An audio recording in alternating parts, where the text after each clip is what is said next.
ہماری عبادت صبح سے رات تک ہم عبادت کی حالت میں ہوتے ہیں، لیکن صرف ہماری نیت خالص ہونی چاہیے۔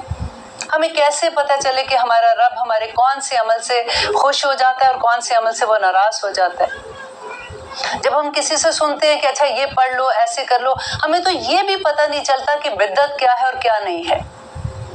ہم تو اسی شوق میں پڑھتے جاتے ہیں کئی دفعہ کہ بس آئی تھنک انہوں نے بتایا، ٹھیک ہے بتایا ہوگا، اس کو پڑھنا شروع ہو جاتے ہیں۔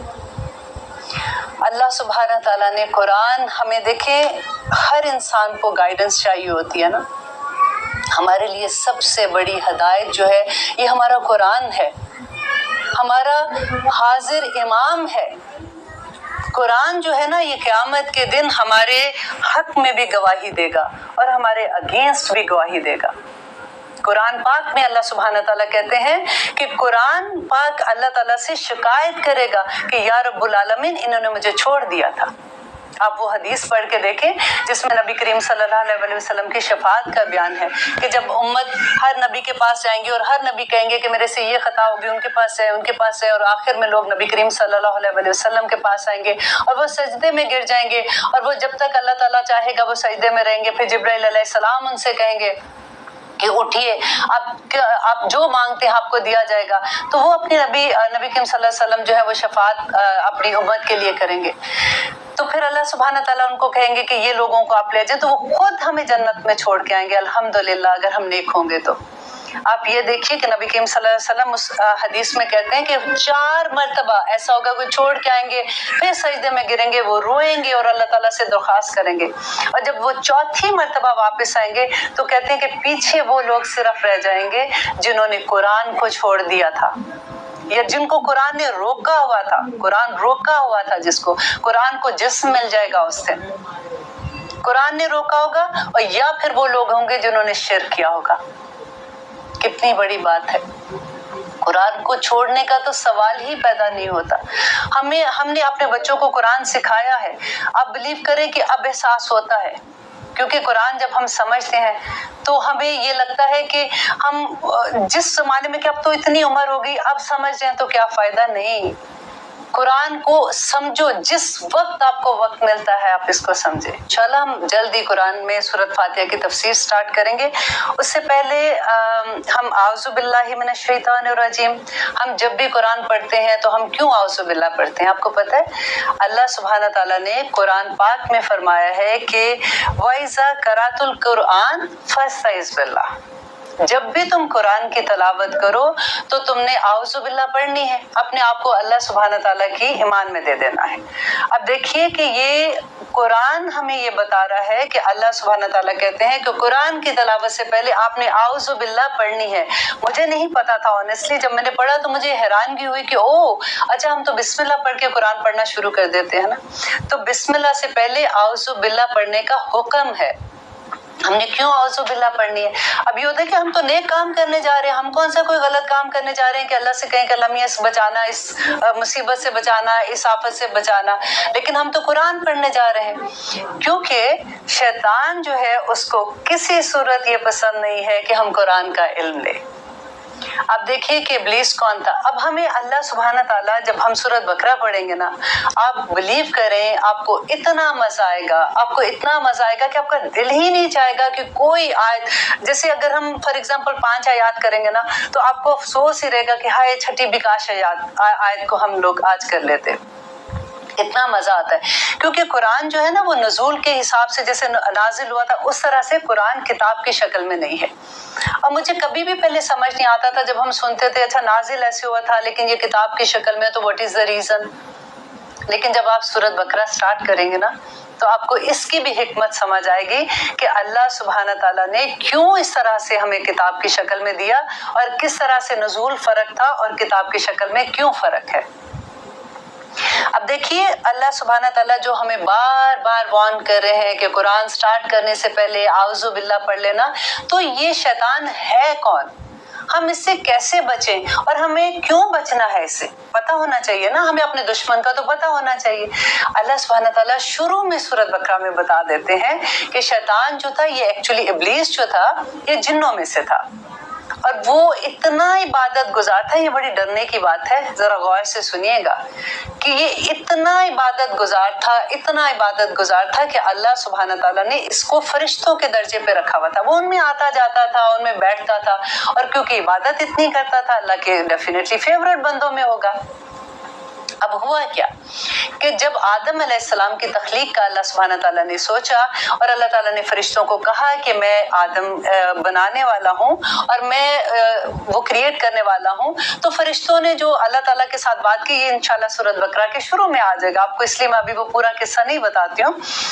تو جو ابلیس تھا نا, اس نے اللہ تعالیٰ نے جب ان کو کہا کہ آدم کو سجدہ کرو, تو فرشتوں نے تو سجدہ کر لیا, وہ فوراً سمعنا و اطعنا کہ انہوں نے سنا اور انہوں نے اطاعت کر دی. لیکن ابلیس نے سجدہ نہیں کیا. آپ کو پتہ ہے وجہ کیا تھی؟ کہ آدم علیہ السلام کو اللہ تعالیٰ نے نام سکھا دیے, ٹھیک ہے, علم کی بنا پہ آدم کو فضیلت ملی تھی, اور ابلیس نے کیا کیا تھا؟ ایک سجدے سے انکار کیا تھا, صرف ایک سجدے سے. تو اس کے جواب میں اللہ سبحانہ تعالیٰ نے اس کو کیا کہا تھا کہ تو مردود یہاں سے نکل جا, اس پہ لعنت ہے. ہم ایک فجر کی نماز میں کتنے سجدے چھوڑتے ہیں؟ 4 سجدے چھوڑتے ہیں, صرف ایک فجر کی نماز. اللہ ماشاءاللہ, میں سب کی بات نہیں کر رہی ہوں, ہم اپنے بچوں کو ہی دیکھ لیں.